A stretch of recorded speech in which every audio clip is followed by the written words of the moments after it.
సూర్యాపేట జిల్లా నేరేడుచర్ల మండలం సోమారం గ్రామానికి చెందిన కొమ్మర్రాజు సుస్మిత మూసీ నదిలో గల్లంతైన దగ్గర నుంచి నేరేడుచర్ల ఎస్ఐ రవీందర్ చేసిన కృషి మరవలేనిదని స్థానికులు తెలియజేశారు. సూర్యాపేట జిల్లా నేరేడుచర్ల మండలం సోమారం గ్రామానికి చెందిన కొమ్మర్రాజు సుస్మిత మూసీ నదిలో గల్లంతైన దగ్గర నుంచి నేరేడుచర్ల ఎస్ఐ రవీందర్ చేసిన కృషి మరవలేనిదని స్థానికులు తెలియజేశారు. వివరాల్లోకి వెళ్తే నీటి ప్రవాహం అధికంగా ఉండడంతో మృతదేహం లభ్యమవుతుందా అనే సందేహాలు వ్యక్తమవుతున్న సమయంలో ఆమె తల్లిదండ్రులు మాత్రం తమ కూతురుని ప్రాణాలు లేకున్నా ఆమె మృతదేహమైనా చూసేందుకు ఎస్ఐ రవీందర్ను ప్రాధేయపడ్డారు. దీంతో తల్లిదండ్రుల బాధను గుర్తించిన ఎస్ఐ రవీందర్ సుష్మిత మృతదేహం కోసం రాత్రి 8 గంటల వరకు నది ప్రవాహం విపరీతంగా వస్తున్నా వెతికినా దొరకలేదు. రాత్రి సమయంలో గజ ఈతగాళ్లను పిలిపించి నది ప్రవాహాన్ని మొత్తం జల్లెడ వేసి చూడడం జరిగింది. దీంతో ఈరోజు ఉదయం 10 గంటల సమయంలో మూసీ అవతలి వైపు మృతదేహాన్ని గుర్తించినట్టు పోలీసులు తెలిపారు. కానీ మృతదేహాన్ని నది ప్రవాహం దాటుకొని తీసుకురావాలంటే కష్టతరంగా మారింది.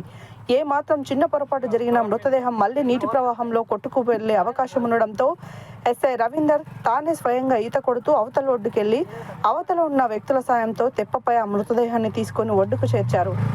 స్థానికులు పెద్ద ఎత్తున ప్రదేశానికి చేరుకొని ఎస్ఐ రవీందర్ మృతదేహాన్ని కుటుంబ సభ్యులకు అప్పగించారు. ఎస్ఐ రవీందర్ చేసిన కృషిని స్థానికులు అభినందనలు తెలియజేశారు.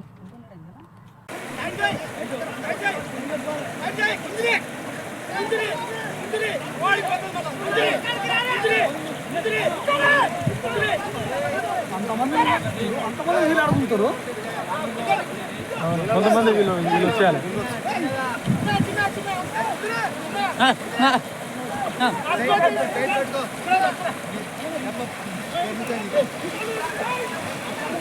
కుదురే కుదురే అదే కుదురు అదే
మంచి దారి